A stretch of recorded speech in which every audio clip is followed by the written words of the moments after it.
રાજ્યમાં આપણે હાલ જોયું કે ખેડૂતોના અનેક પ્રશ્નો છે। આ વાતને લઈ અને ખેડૂતો દ્વારા વિરોધ પણ કરવામાં આવી રહ્યો છે। આપણે જોયું કે બોટાદ માર્કેટિંગ યાર્ડમાં પણ કરદાને લઈને વિરોધ કરવામાં આવ્યો, ત્યારબાદ ખેડૂતોની મહાપંચાયત યોજવામાં આવી અને હોબાળો થયો।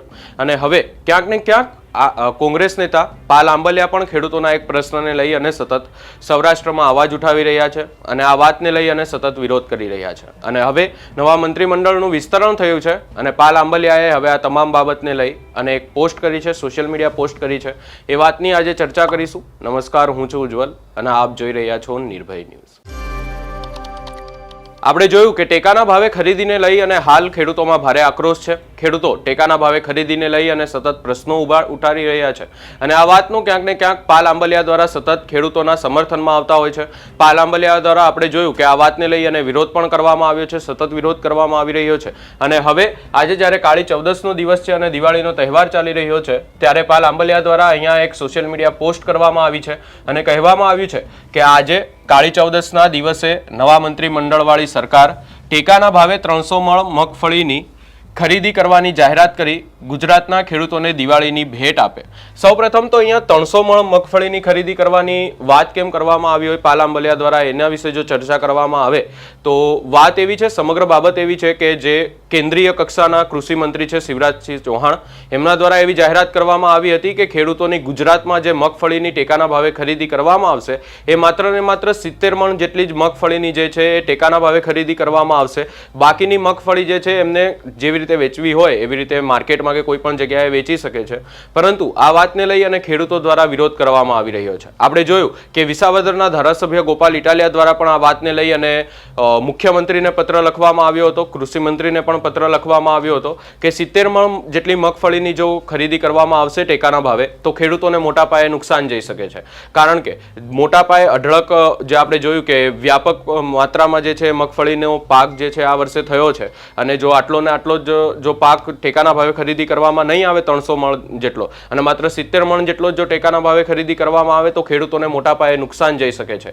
જે ખેડૂતો આટલા ટાઈમથી મહેનત કરતા હોય છે, એમના પાકને લઈ અને મહેનત કરતા હોય છે, ખેતી કરતા હોય છે, એની અંદર ખેતરોમાં પણ આપણે ખબર છે કે કેટલો બધો ખર્ચ હોય છે અને જો એમનો પાક જે છે ટેકાના ભાવે ખરીદી ન કરવામાં આવે, યોગ્ય ભાવ નહીં મળે તો એમને મોટા પાયે નુકસાન જઈ શકે છે। આપણે જોયું કે ખેડૂતો દ્વારા સતત વિરોધ કરવામાં આવી રહ્યા છે અને હવે વધુમાં અહીંયા કહેવામાં આવ્યું છે કે અને ત્યારબાદ દિવાળી અને કાળી ચૌદસની જે શુભેચ્છાઓ પાઠવવામાં આવી છે અને અહીંયા આપણે જોઈ રહ્યા છે કે ખેડૂતોના વિરોધના જે છે એક વિડીયો મૂકવામાં આવ્યો છે। એમાં કહેવામાં આવ્યું છે કે આઝાદીથી વર્ષ 2023 સુધી 1 તોલો સોનું, 1 ખાંડી મગફળીને મોદી સરકારમાં 6 ખાંડી મગફળી અને 1 તોલું સોનું આવું કેમ? એટલે એવું અહીંયા ક્યાંક ને ક્યાંક સોનાના ભાવને અને મગફળીના ભાવને કહેવામાં આવ્યું છે કે જ્યારે 2013નો સમય હતો ત્યારે જે છે 1 તોલું સોનું અને 1 ખાંડી મગફળી એ એક સમાન હતા, એમનો ભાવ ક્યાંક ને ક્યાંક એક જેવો હતો, પરંતુ હવે જે છે 6 ખાંડી મગફળી 1 તોલું સોનું બરાબર થઈ ગઈ છે એવી વાત કરવામાં આવી છે। અને આ સમગ્ર બાબતને લઈ અને વિરોધ કેમ થઈ રહ્યો છે એની પણ જો થોડીક ચર્ચા કરવામાં આવે તો સરકાર દ્વારા જે છે મગફળીના ટેકાના ભાવે ખરીદીને લઈ અને જાહેરાત કરવામાં આવી। હજી સુધી કોઈ પણ પ્રકારે ટેકાના ભાવે ખરીદી કરવામાં નથી આવી, માત્ર ને માત્ર જાહેરાત થઈ છે। ત્યારબાદ ઈ સમૃદ્ધ પોર્ટલની જાહેરાત કરવામાં આવી। એ પોર્ટલમાં પણ આપણે જોયું કે અનેક પ્રશ્નો ઊભા કરવામાં આવ્યા કે સર્વર ડાઉન છે, ખેડૂતોને જે છે રજીસ્ટ્રેશન નથી કરી શકતા, રજીસ્ટ્રેશન થતા નતા। ત્યારબાદ એ ઈ સમૃદ્ધ પોર્ટલ બંધ થયું અને ત્યારબાદ ક્યાંક ને ક્યાંક સરકાર દ્વારા બીજો મુદ્દો ઉઠાવવામાં આવ્યો કે જે ખેડૂતોનો પાક સેટેલાઇટ ઇમેજમાં નથી આવ્યો એ ખેડૂતોના મગફળીની ટેકાના ભાવે ખરીદી નહીં કરવામાં આવે અને એમના રજીસ્ટ્રેશન રદ કરવામાં આવશે। એ વાતનો વિરોધ કરવામાં આવ્યો। એ વાત પૂરી થઈને નહીં થઈ અને કેન્દ્ર સરકાર દ્વારા એવું જાહેરાત કરવામાં આવી કે માત્ર 70 મણ મગફળીની ખરીદી કરવામાં આવશે ટેકાના ભાવે। એ વાતનો હાલ વિરોધ થઈ રહ્યો છે। એટલે ક્યાંક ને ક્યાંક ખેડૂતો સાથે અન્યાય થઈ રહ્યો એવું લાગી જ રહ્યું છે। એવું આપણે કહેવાની જરૂર નથી કે અન્યાય થઈ રહ્યો એમ લાગે છે, કારણ કે અન્યાય થઈ જ રહ્યો છે, આ સ્પષ્ટ જોવાય છે, ચિત્રો પણ સ્પષ્ટ જોવાય છે અને વિરોધ પણ સતત કરવામાં આવી રહ્યા છે।